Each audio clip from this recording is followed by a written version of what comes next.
Thank you very much, and good evening, Mr. Speaker. I rise today to show strong support for Bill C-16, the Protecting Victims Act.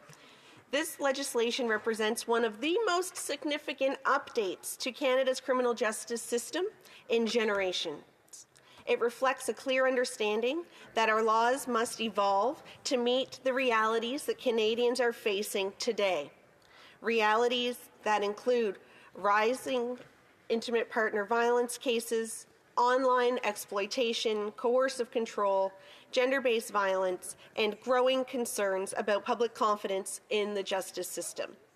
At its heart, Bill C-16 is about protection, protecting women, children, and survivors, and ensuring victims are treated with dignity, compassion, and fairness throughout the justice process. Mr. Speaker, across Canada, and certainly in Nova Scotia, in my province, we are witnessing a growing rise in gender-based and intimate partner violence. When women continue to be harmed, controlled, terrorized, and too often killed by intimate partners. In 2024, 187 women were violently killed in Canada, nearly one woman every 2 days. These are not isolated incidences. These tragedies, they occur in large cities, urban neighborhoods, and rural communities like mine, riding of South Shore St. Margaret's. We know these realities all too well. While our communities are strong, our communities are compassionate and deeply connected, rural communities like mine also face unique barriers when it comes to escaping violence and accessing support. Survivors may live far away from shelters or counseling services. Transportation can be limited. Accessing legal support might require hours of travel. In smaller communities, anonymity can be difficult. And many victims fear not being believed or fear of retaliation if they come forward.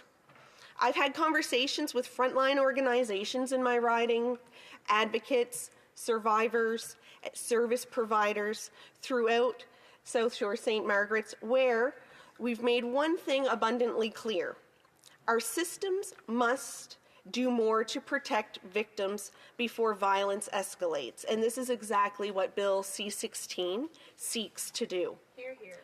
Mr. Speaker, one of the most important aspects of this legislation is the recognition of coercive and controlling behavior. For years, survivors and advocates have been telling us what abuse is not always physical. It can be emotional, abuse can be psychological, abuse can be financial, and abuse can be technical. It can involve intimidation, surveillance, isolation, threats, humiliation, manipulation, and fear. And we know that coercive control is one of the strongest predictors, Mr. Speaker, of lethal violence. Bill C-16 would create a new criminal code offense prohibiting patterns of coercive and controlling conduct towards intimate partners. This would allow intervention before violence becomes deadly. And that is a key piece that matters, before. Because too often the justice system will react after someone has already been seriously harmed. Mr. Speaker, organizations throughout South Shore St. Margaret's understand these realities intimately. Be the Peace Institute in my riding has done extraordinarily exceptional work in helping young people and communities build healthier relationships and prevent cycles of violence before they begin. Second Story Women's Centre, where I was a director before becoming a parliamentarian, continues to provide advocacy, education, support for women navigating violence, inequalities, and trauma. Thriving Together, Mr. Speaker, has become an important community voice in Shelburne, Yarmouth, Digby, Queens counties, focused on well-being, trauma-informed care, strengthening supports for survivors and their families. Harbour House, a women's shelter in my riding, continues to provide essential shelter and outreach services for women and children fleeing violence in our communities. These organizations have long understood what this legislation now recognizes in law.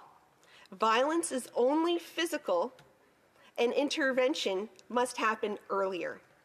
Mr. Speaker, Bill C-16 also modernizes Canada's laws to address the very real challenges posed by technology-enabled abuse. Remember I had said technical earlier?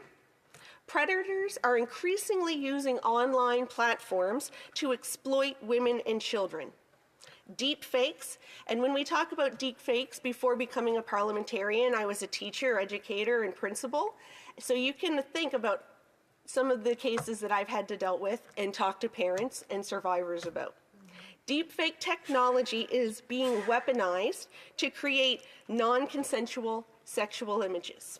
So for the young girl in classrooms, or the young child, you can imagine what that does traumatically to them, their families, and these small-knit communities. Children are being targeted through sextortion, online luring, and exploitation. Police-reported child sexual exploitation offenses are now dramatically higher than they were just over a decade ago. Parents across Canada are deeply concerned, and rightly so.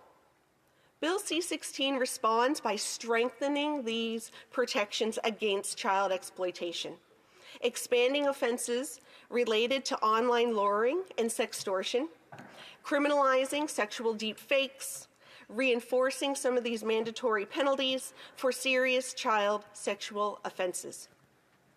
Mr. Speaker, our laws must keep pace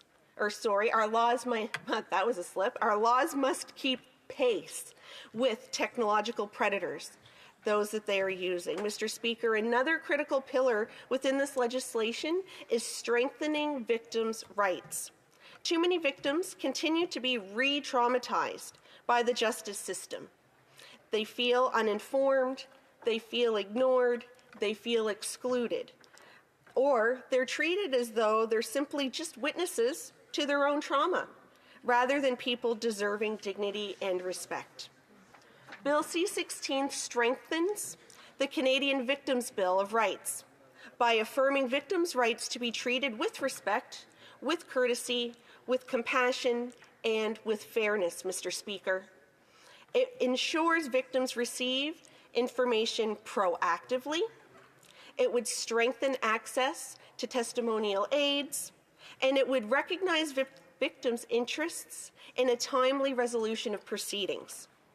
Those changes matter, Mr. Speaker, because justice delayed is often justice denied, especially for survivors of sexual violence and intimate partner violence.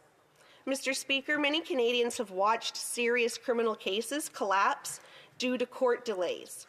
How can people get help and move on when these delays in court make them relive their trauma, or have their lawyer, perpetrators change lawyers time and time again, restarting proceedings and restarting that trauma? Victims are forced to relive trauma for years, sometimes, only to see these proceedings stayed before accountability is ever reached. That undermines confidence in our justice system. And Bill C-16 takes practical steps, Mr. Speaker, to address these delays while fully respecting charter rights and judicial independence. The legislation would require courts to continue alternatives before imposing stays of proceedings. It would streamline procedures in sexual offense trials. Mr. Speaker, it also improves efficiency in many of our complex cases.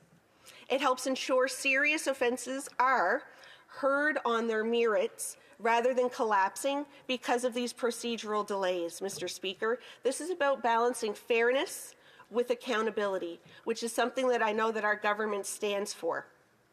I'm wondering, Mr. Speaker, why at reporting stage our Conservatives are voting down these amendments in this bill.